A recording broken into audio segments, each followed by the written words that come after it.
تعالی قول و عدم هماغه الله دی نظام هغه دی د هغه الله هغه وعدې دي چې ته الله تعالی ومن یتق الله څوک چې تقوا اختیار کړي د حرامو ځان وساتي الله تعالی وایي زه د روزي تنظیم ورته کوم نن یې هم کوم. یو حدیث کې راځي پیغمبر علیه الصلاۃ والسلام فرمایي الکاسب حبیب الله، کم سړی چې کسب کوي، مزدوری کوي، ملازمت کوي، اجرت کوي، خواری کاږي، دکانداری کوي، محنت کوي، باغوانی کوي، هر عمل چې کوي مقصد یې دی چې د خپل اولاد ته حلال روزي ورکم. پیغمبر علیه الصلاۃ والسلام فرمایي داسې سړی داسې کسبکاره د الله دوست دی. الکاسب حبیب الله، پیغمبر علیه الصلاۃ والسلام فرمایي دغه کسبګاره سړی چې دی دا د الله تعالی دوست دی. په کوم شیانو باندې چې روزي حرامیږي د هغه یا په کومو کارو باندې چې رزق او روزي حرامیږي د هغه څخه موږ ځان وساتو. یو حدیث کې راځي پیغمبر علیه الصلاۃ والسلام فرمایي چې د کم چا روزي حرامه د هغه هیڅ دعا نه قبلیږي. دا نن چې امت پریشانه دي، دا انسانان پریشانه دي، دعاوې کوي، فریاد کوي، آه کوي سهار و ماښام، لیکن دعا یې قبلیږي نه، دعا یې اثر نه لري. هغه وجه دا ده چې روزي حرام ده. که څوک دا غواړي چې زما دعا قبوله سي، زه لاس پورته کم دعا مې قبوله سي، هغه دې روزي حلال کړي. یو صحابي رالی نبی علیه الصلاۃ والسلام ته فرمایي یا رسول الله، ای د الله پیغمبره داسې عمل راوښیه چې زه مستجاب دعوت سم، چې لاس پورته کم به زما دعا قبوله سي. پیغمبر علیه الصلاۃ والسلام ورته وفرمایل ګوره داسې نه دي ورته ویلي چې ذکر زیات وکړه، تلاوت زیات وکړه، خیراتونه زیات وکړه، حجونه عمرې زیات وکړه. نه، صحابي ورته ای د الله پیغمبره هغه عمل راوښیه چې د هغه عمل په ذریعه باندې زه مستجاب دعوات سم، چې لاس پورته کم دعا مې قبوله سي، زما هره دعا د الله په دربار کې قبوله سي. یوه دعا په یوه دعا کې نامراده نسم، ناکامه نسم. رسول الله ورته فرمایي اطب مطعمک تکن مستجاب الدعوت. رسول الله ورته خپل روزي حلاله کړه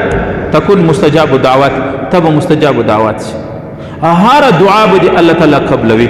په دې وجه باندې علما لیکي که څوک دا غواړي چې د عبادت قبول سي، د دعا د الله په دربار کې قبول سي، د عبادات او صدقات د الله په دربار کې قبول سي، فلیطب مطعمه، هغه د خپل روزي حلال کړي. یو حدیث کې راځي پیغمبر علیه الصلاۃ والسلام فرمایي کم بدن د کم چا جسم او بدن چې په حرامو باندې لوی سو، دا بدن د جهنم د اور د پاره ډیر مناسب. ډیر خلک د دې ګیله کوي چې مولوي صاحب زوی مې په کول نه کوي، زوی مې خبره نه مني، زوی مې لمونځ نه کوي، زوی مې عبادت نه کوي، زوی مې تلاوت نه کوي، زوی مې د پلار سره جګړه کوي، زوی مې د مور سره جګړه کوي، خبره نه مني. وجه چې تا ورته حرام روزي ورکړې، ته اولاد ته حلال روزي ورکه، بیا ته وګوره نصیحت هم ورته کوه چې اولاد څنګه تربیت کړي. دا نن چې څومره پریشانیان دي هغه وجه دا ده چې زموږ روزي حرامه ده. زموږ په معاشره کې اوس نو موږ چې څوک وکړو، یو سړی هر سړی په د خپل ذهن کې به وایي چې شکر دی زه خو نو حرامه نه خورم، زما ده نو خو حلاله ده، خو دوکانم کوم، خو کاروبارم کوم، خو مزدوریم کوم، صحیح سو، خو ملازمت له هم ځم، دفتر ته په خپل وخت ځم و راځم، نو زما ده به نو څنګه حرامه وي. دوستانو د لږ په دې خپل حرامه دې ته نه ویل کېږي چې سړی غلا وکړي، د غلا ده حرامه ده، صرف دا حرامه نه ده، د دې څه علاوه هم حرام شته. حرام خالی دا نه ده، صرف دا نه ده چې سړی سود وخوري، دا حرامه ده. حرام صرف دا نه ده چې د یو چا څه دي په زوره د لاسه وکښله، دا حرامه ده. نبی علیه السلام فرمایي په کاروبار کې چې څوک حرام ناروا طریقه وکړي، من غشنا فلیس منا، څوک چې په کاروبار کې دو نمبري وکړي د دې روزي حرام. دکاندار دی کپڑا د یو ملک د دې په بل ورښکاره کوي، شی د یو ملک جوړ دی د په بل ورښکاره کوي، دو نمبر شی دی په ایک نمبر یې خرڅوي، د هغه په قیمت باندې خرڅوي. یا شیان سره میکس کوي، د خوراک شیان دي دا سره میکس کوي. مشتي په د معاشره کې دي ورځي اصلي ورځي و دا دو نمبر ورځي دا په لګړي کې په اصلي خرڅوي. چای دی اول نمبر او دویم نمبر چای په لګړې کې سره ویلړي چې یو دانه دانه اصلي پکې ښکاره کېږي چاته ګراک ته ښکاره کېږي هغه اصلي یې پر سر یو څه ورپاشلي چې راشي دغه چای دی چې دننه لاندې پارسل وګورې 2 نمبر کې پرتې پیغمبر علیه السلام وایي دا سړی زما امتي نه دی من غشنا فلیس منا رسول الله وایي چې چا دوکه وکړه دا زما امتي نه دی داسې نو تاسې وګورئ په هر شي کې 2 نمبري کول په دې باندې روزي مرداره سو روزي حرام اسول او رسول الله فرمایي چې چا یوه ګوله د حرام وخوړله 40 ورځې د عبادت اثر ختم سي موږ خو نو حرام خالي دا بولو چې د یو چا په زور یو شی ځین واخلو په دې وجه دوستانو الله رب العالمین په قرآن کې فرمایي یا ایها الرسل ای زما رسولانو ای زما پیغمبرانو کلوا من الطیبات واعملوا صالحا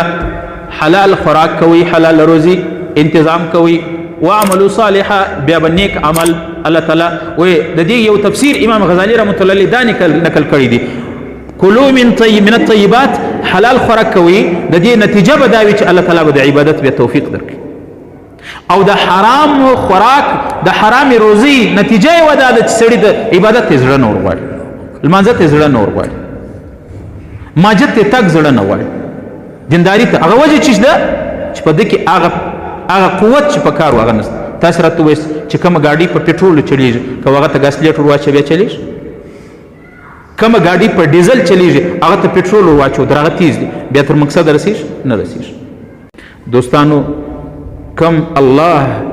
چې د دنیا کائنات نظام پیدا کړی دی هغه د روزي قول د روزي وعده وختي کړی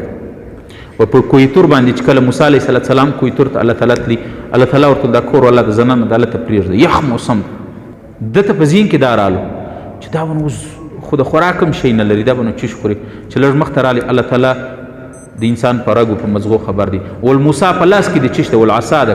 لرګی مې په لاس کې ولستا مخته کاڼي دی دا په ووه چې په ووایي کاڼي مات سو بل کاڼي پکښې دی بله ډبره پکښې دا ووه بیا هغه ووایي بل ووه 3 کاڼي څلرم کاڼي چې مات کړي د درختې پاڼه ده یو چنجی دی هغه د شنه پاڼه تازه په خوله کې د هغه خوري الله تعالی ورته موسی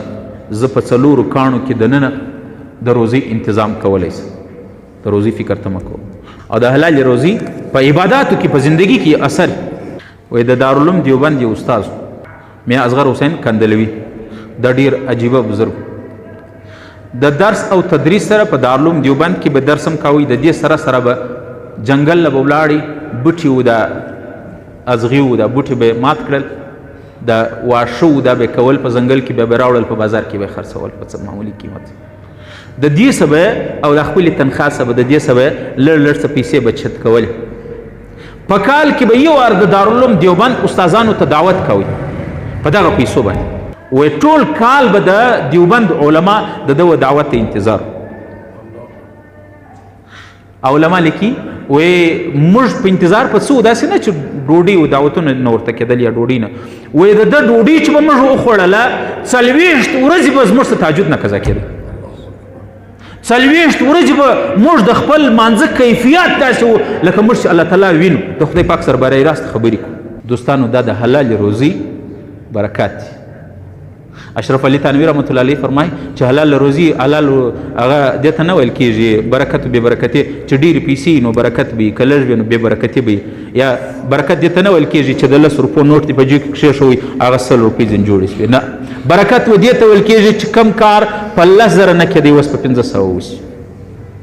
بې برکتي دې ته ویل کېږي چې کم کار د 100 روپو کمه مریضي و کمه ناجوړي یو معمولي ډاکټر باندې به ښه کېدی هغه اوس لا علاج شي په لکو روپۍ هغه علاج نه کېږي ایو هغه فرمای وای الله بلا به وکې له روزي به په ماړه کې د مولا جواب څه کې جواب خو به ستا سره کېږي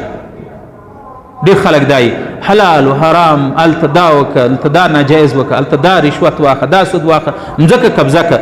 صحیح سو دا وکړه د دې لپاره مولوي صاحب څه وکړو اولاد خو یې غواړي اولاد خو یې غواړي او چې مړ سي مزې اولاد کې کوي په قبر کې عذاب درته ورکړي په میدان محشر به حساب دی ورکړي په دې وجه دوستانو خپل روزي حلاله کړي خپل اولاد ته حرام مور کوي ورنه بیا به د میدان محشر باندې د الله په حضور کې شرمنده ورسو